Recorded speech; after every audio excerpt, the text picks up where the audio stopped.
friends, it's Dr. Gold with Dr. Gold's Optimal Living Institute, downward dog variation. So I get many students who have a lot of problems with their wrists or just having trouble doing a push-up. So I'm going to give you some gentle variations for this, and let's go ahead and get started.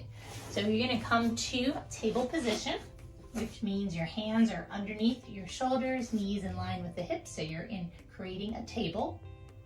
We're going to lengthen the spine to get nice and tall here. Typically with the wrists, if we're flat, it puts a lot of strain on those wrists. So simple solution is fold over your mat, and you can just rest the palms at the edge of the mat, let the fingers hang, and it lifts up those wrists so it can take pressure off the joints. Or little fists with those hands can do the same thing. And again, it's just a lot more ease into the body because you have more strength with the little fists, shoulders over, and then you can lengthen up the back of those legs. Now, if you can't come all the way up, you can do a modified version where you just lengthen one leg at a time, or just resting palms out like I showed you earlier, and then gently coming into your downward dog. Oh, a lot easier on my shoulders, not so much strain. And then I roll my shoulders back. So I'm going to show you that. So instead of a inward spiral, which puts, again, a lot of strain on that deltoid, roll the shoulders open. And you can even just try that position first.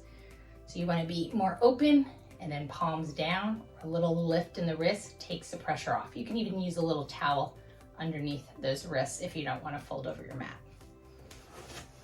So we're down here for the downward dog again.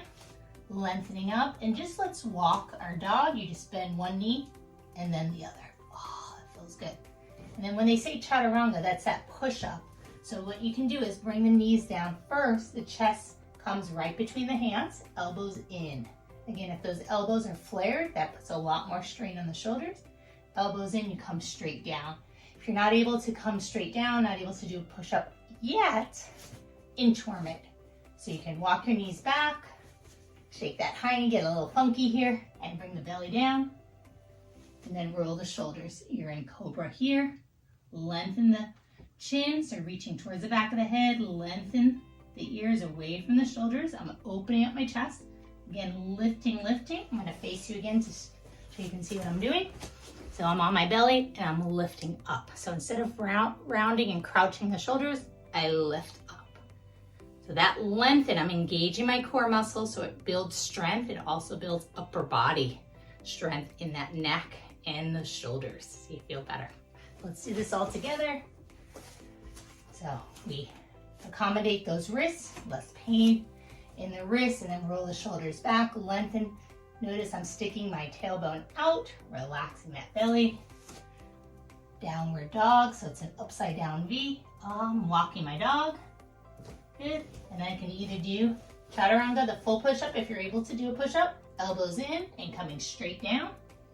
Again, my chest is between my hands. Inhale, lengthen up to cobra, where you're just reaching up the upper body, or upward dog, extending. If you can't do that, the knees are down.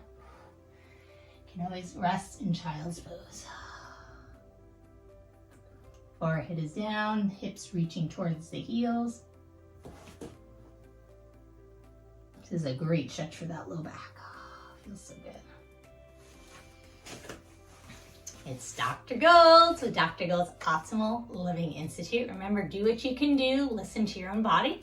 You may want to try a set of 4 of these, or maybe 5 with practice. You can start with 1. That's something. And you keep practicing, doing something every day so you can get stronger, or at least 3 times a week. And I'm here for any questions. Dr. Gold with Dr. Gold's Optimal Living Institute. Your health matters. Toodles!